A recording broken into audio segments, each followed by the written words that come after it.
Esta tarde vamos a hablar sobre un texto que nos ocupa acerca de las grandes preguntas doctrinales que estamos llevando en mensajes vespertinos el domingo. El tema de hoy es la seguridad de la salvación. El texto que nos ocupa es en el libro de Judas, que dice lo siguiente, Judas 24 y 25. Acordémonos que Judas tiene únicamente un capítulo. Dice así el texto: y aquel que es poderoso para guardaros sin caída y presentaros sin mancha delante de su gloria, con gran alegría, al único y sabio Dios, nuestro Salvador, sea gloria y majestad, imperio y potencia, ahora y por todos los siglos. Amén. El tema de hoy es la seguridad de la salvación, como ya lo dijimos. Hermanos, la salvación realizada por Cristo es una obra consumada, completa, definitiva. Por la gracia de Dios somos salvos, libres de pecado, y el resultado es que Cristo nos llevará más allá de la muerte a una vida gloriosa y eterna.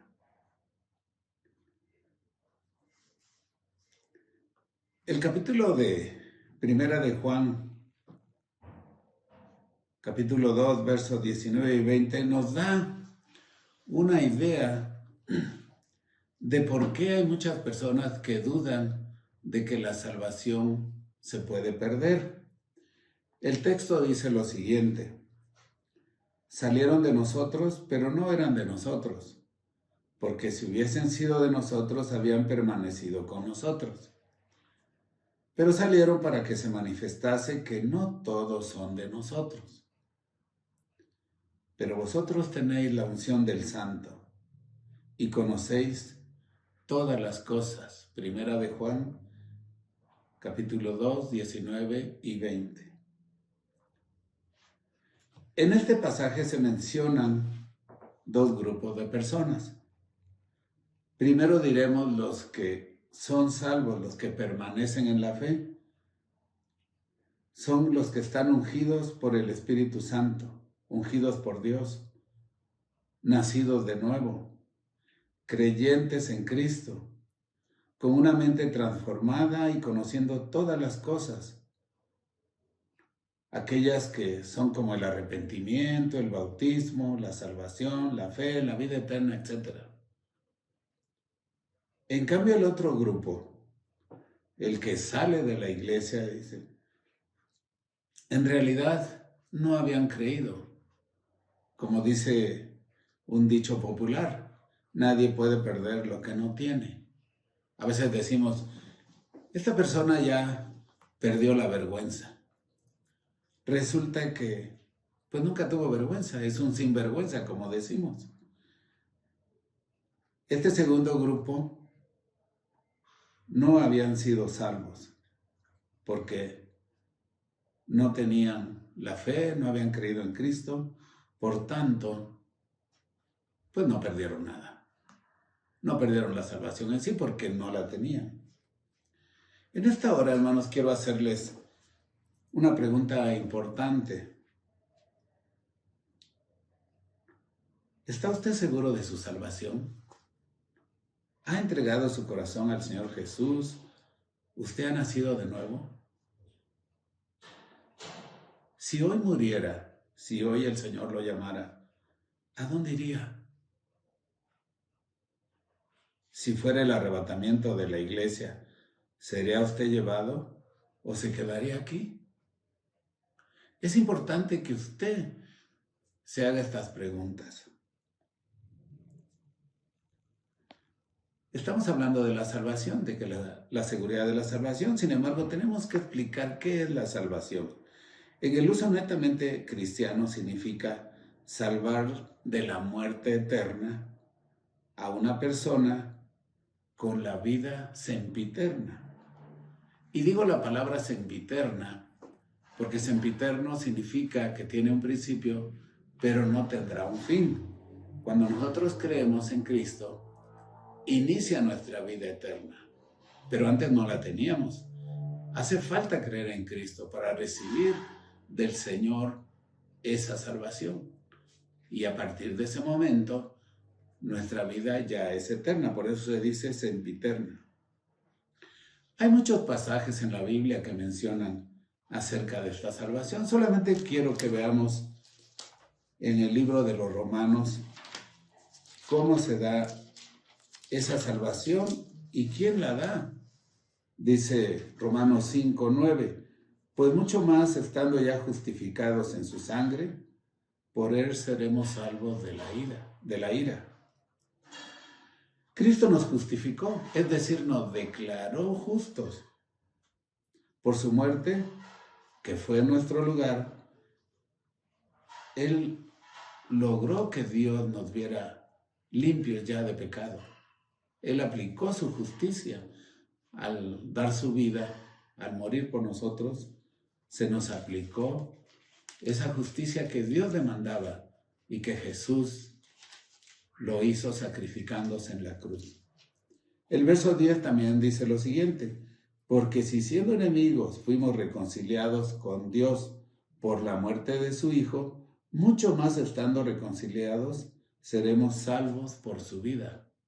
Éramos enemigos de Dios y Cristo nos reconcilió con el Padre, haciendo la paz, en otro texto lo dice.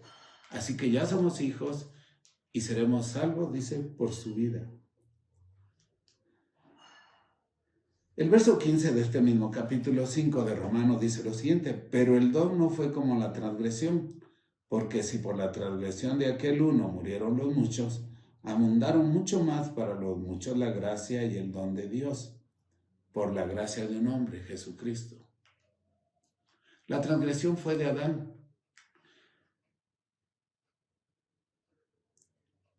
Y dice que murieron muchos, es decir, todos hemos heredado el pecado de Adán, el pecado original. Y además transgresión significa seguir pecando. El pecado existe en nosotros. El seguir haciéndolo se llama transgresión. Sin embargo, dice que abundó la gracia de Dios por medio de un hombre, Jesucristo. Así que esa gracia se nos aplica cuando aceptamos a Cristo. Estos son solamente algunos textos de muchos más que hablan acerca de lo que es la salvación. Veamos ahora cómo se obtiene la salvación. Eso es conocimiento de todos. La salvación solamente es por Cristo. El Evangelio de San Juan, en el capítulo 14:6, el Señor Jesús dijo, yo soy el camino, la verdad y la vida, y nadie viene al Padre si no es por mí. Hay una historia en Lucas, capítulo 19, cuando el Señor Jesús se hospeda en la casa de un publicano, jefe de publicanos, Zaqueo. Y después de estar con él, cenar y todo, el Señor declara lo siguiente, hoy ha venido la salvación a esta casa, por cuanto él también es hijo de Abraham.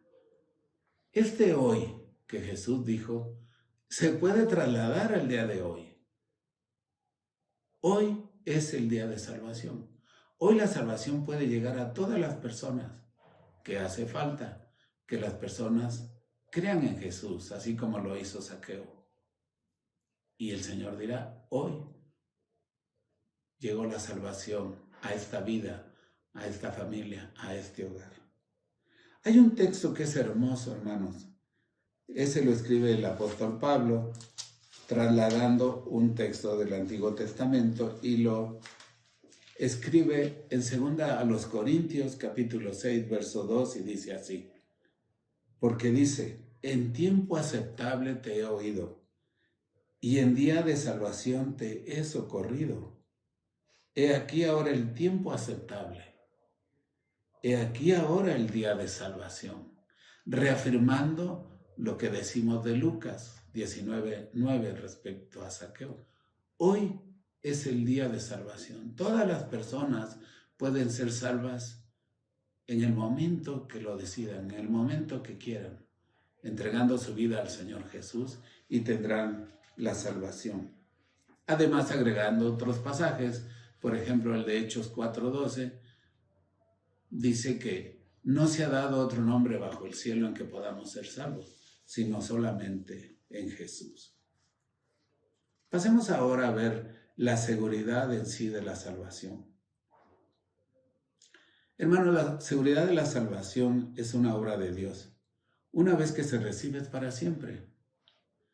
Hay 4 motivos por los que algún creyente duda de su salvación, es decir, que pueda perderla. Por ejemplo, su entrega a Cristo. Muchos no recordamos, yo soy uno de ellos, pues exactamente el día en que creemos en Cristo. Y seguramente es el caso de muchos de ustedes. No recuerdan la fecha, la hora, la ocasión, en un culto en la iglesia, con un hermano, en fin. Sin embargo, si ese fuera el caso de que no se recuerda la fecha en que creímos en Cristo, lo único que tenemos que hacer es nuevamente invocar al Señor y decirle que usted cree en Jesús como su Salvador. Así de sencillo, así lo hace Dios. Otro segundo motivo por el que la gente duda de la salvación o que la pierde es porque no saben la manera como lo hicieron. Nosotros que asistimos a una iglesia y que participamos en los llamamientos, en aniversarios de una iglesia, en un culto navideño, de Semana Santa, en fin. A veces estos cultos son evangelísticos, a veces se hacen llamamientos y las personas que creen en Cristo pasan al frente, oran, incluso algunos se emocionan al grado de llorar, pero otros no lo hacen quizá de esa manera. Por tanto, luego se preguntará a la gente, ¿hice lo correcto al recibir a Cristo? ¿Oré de la manera adecuada? ¿Fue suficiente? Otra vez la manera es volver a orar, es volver a invocar el nombre del Señor y creer en Cristo. Y aquí hay 2 preguntas más, o razones por las que una persona duda de su salvación. Hermano, si usted no le cree a Dios, no le cree que Él garantiza su salvación y ya está totalmente segura por Él, entonces estará dudando toda la vida. Debemos creerle a Dios, así de sencillo. Así como creemos que Él nos va a dar la lluvia, nos da el sol que ilumina este planeta todo el tiempo, nos va a dar un trabajo. A veces creemos que Él nos va a dar salud, muchas cosas. Así debemos creer que Él es fiel y nos da la salvación. Él se interesa en que nosotros seamos salvos. Una cuarta razón por la que las personas dudan de que pierden la salvación es muy interesante, porque incluso algunas personas ponen en duda por esta razón su salvación. En algunas denominaciones piensan que la salvación se pierde si cometen algún pecado. Y más si este pecado es grave o es un pecado muy serio. La Biblia enseña que una vez habiendo creído en Cristo, habiendo nacido de nuevo, tenemos la salvación. Nosotros no dejamos de ser pecadores.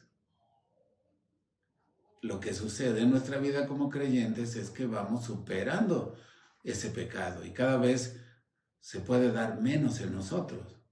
Un nuevo creyente que lucha con un pecado al principio de su inicio en la fe, pues seguirá luchando hasta que Dios le da la gracia, su poder para poder salvar ese pecado. La Biblia tampoco nos enseña que tenemos una licencia por el hecho de ser salvos para pecar. Eso no es una enseñanza bíblica. Que somos salvos por gracia, eso es cierto, pero eso no nos da libertad como para pecar. En 1 de Juan 1:9 es un versículo muy conocido. Dice que si confesamos nuestros pecados, Él es fiel y justo para perdonar nuestros pecados y limpiarnos de toda maldad. No importa, hermanos, el pecado que sea. Si hubiese un pecado por el cual perdiéramos la salvación, entonces Cristo no hubiera muerto por todos esos pecados. Cristo murió por todos los pecados. Así que créale a Dios. Si usted ha pecado, confiese ese pecado por nombre y pídale perdón a Dios y Él lo perdonará. Hay razones para tener la seguridad de la salvación eterna y la seguridad eterna de la salvación. La primera es el propósito de Dios que tuvo al salvarnos. En Romanos 8:30 nos dice el texto sagrado que a los que predestinó, a estos también llamó, a los que llamó, a estos también justificó, y a los que justificó, a estos también glorificó. Es muy interesante este versículo porque habla de que Dios tiene la intención de que toda la gente sea salva, todas las personas. Y luego dice que los que creen en Él son justificados, como ya lo vimos en Romanos 5:9. Y que estos que estamos justificados somos el mismo grupo. No habla de que, bueno, a los pocos o a los que quedaron, los justificó. No dice que a estos, se refiere a todos. Y además cuando dice que también glorificó, esto significa que es un hecho futuro. Estamos justificados ahora, pero la glorificación es un hecho que todavía falta. Nos glorificará el Señor cuando estemos con Él. Así que somos el mismo grupo. El segundo motivo de Dios es lo que leímos justamente en Judas, de que su poder nos va a preservar, nos va a guardar sin caída y nos va a presentar delante de Él. Esto tiene sentido porque si hemos sido perdonados, el pecado se nos ha quitado y Dios nos va a presentar sin pecado delante de Él, como dice Judas, versículo 4. La otra razón es en relación con el Hijo de Dios, con Cristo.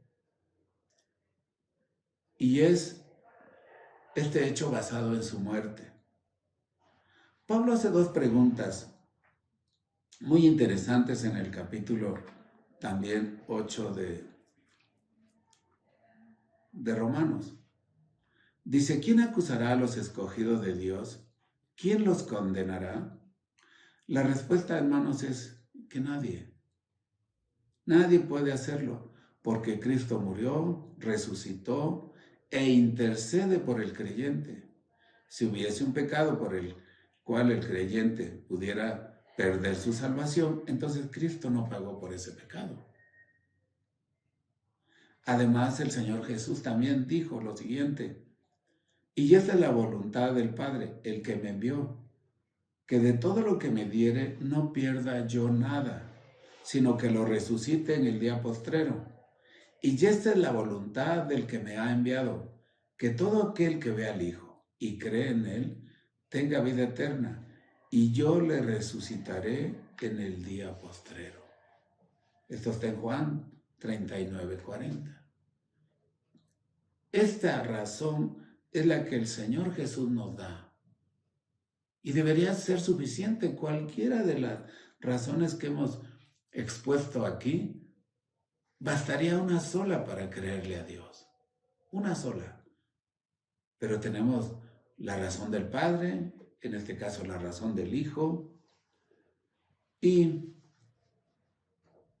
tenemos otra razón respecto a Jesús, sus oraciones. Cristo actualmente ora por nosotros en el cielo. Y es muy interesante, hermanos, Jesús lo hace de dos maneras. Una es preventiva. Dice que para que no pequemos. El Señor ora e intercede por nosotros para que no pequemos. Esa oración es preventiva. Es guardarnos del pecado. Eso él lo dijo también en la oración de Juan 17, la oración intercesora. Dice, yo no pido que los quites del mundo, sino que los guardes del mal. Y también dijo ahí, para que vean mi gloria. Qué hermosos textos, hermano. Vamos a ver la gloria del Señor. La otra manera de orar de Jesús es una manera, podemos llamarla curativa. Como que Él nos pone un remedio, un bálsamo. Él nos pone algo que sane nuestro corazón lastimado. Y esto está en Primera de Juan, capítulo 2:1. Dice, hijitos míos, estas cosas os escribo para que no pequéis. Y si alguno hubiere pecado, abogado tenemos para con el Padre, a Jesucristo el justo. Yo me imagino la escena de Jesús cuando ante el Padre le ruega que nos perdone. Pero no lo pide, y diríamos de manera gratuita, como si Dios omitiera sancionar ese pecado. No, lo da con un argumento. Jesús es nuestro abogado. Por tanto, Él le dice a Dios, es cierto, tu hijo pecó, sin embargo yo ya te pagué por él. Ponlo a mi cuenta nuevamente. Y la obra de Cristo es suficiente para que el Señor nos vuelva a perdonar por la gracia de Jesús. La última razón es por el Espíritu Santo. Como muchos creyentes, nosotros también sabemos que el Espíritu Santo regenera. Somos nuevas criaturas. Él nos ha renovado, dice Tito capítulo 3, verso 5. También mora dentro de nosotros. Imagínense si la salvación se perdiera, perderíamos esa renovación. El Espíritu Santo tendría que salir de nosotros. El Espíritu Santo nos bautiza y este bautismo significa que al recibir a Cristo, el Espíritu Santo nos integra a la iglesia. Vinimos a ser parte de la iglesia. Tendríamos que dejar de pertenecer a la iglesia. Imagínense la iglesia toda descuartizada, en un término rudo de decir las cosas, con los miembros todos desgarrados de ahí. No, la iglesia está integrada por creyentes y el Espíritu Santo nos integra a ella cuando creemos. Así que esa es una garantía de que la Trinidad, el Padre, el Hijo y el Espíritu Santo obran en la seguridad de nuestra salvación. Quiero que terminemos con la siguiente reflexión, hermano. Hay una enseñanza del Antiguo Testamento que me gusta mucho.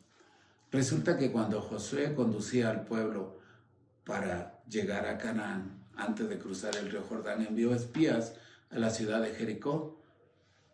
Y estos espías fueron descubiertos por los soldados del ejército de Jericó, pero ellos se escondieron en la casa de una ramera, Rahab. Esta los escondió y ya que dejaron de buscarlos, ella les dijo que se fueran y que se escondieran 3 días en el bosque y después partieran. Pero les hizo dar una promesa. Les dijo, así como yo tuve misericordia de ustedes, quiero que ustedes la tengan por mi familia, por mis hermanos, mis padres y por mí. Y ellos acordaron eso. Dijeron, está bien, así como tú lo hiciste con nosotros, nosotros cuidaremos de ti. Y le dijeron, reúne a toda tu familia en casa cuando nosotros entremos a conquistar Jericó. Y dice que ella los descolgó por el muro, porque vivía en el muro de la ciudad de Jericó. Y que ellos le dijeron, los descolgó por medio de una cuerda. Y le dijeron, ata esta cuerda, que era de color rojo, para que la identifiquemos cuando invadamos Jericó. Lo interesante de esto es que así dijo ella, está bien. y ató el cordón a la ventana en ese momento. Le había dicho a los espías que estuvieran 3 días en el bosque, que regresaran a dar parte a Josué en el campamento. Es decir, iba a tardar todavía la invasión. Sin embargo, ella ató la cuerda en ese momento. Hermano, asegúrese de atar su vida a Cristo. Hágalo ahora. No espere. No cuestione que hay tiempo, que el Señor aún tarda, que usted es muy joven, que usted lo va a hacer en otro momento. Hágalo ahora, así como Rahab, que lo hizo en ese momento. Tenemos una segunda reflexión y aplicación para, digamos, confirmar todo lo que hemos estado diciendo. El Señor Jesús dijo lo siguiente: todavía un poco y el mundo no me verá, pero vosotros me veréis, porque yo vivo, vosotros también viviréis. Hermano, crea en Cristo y usted vivirá eternamente. De otro modo, estará corriendo el riesgo de sufrir un castigo eterno. Que Dios los bendiga.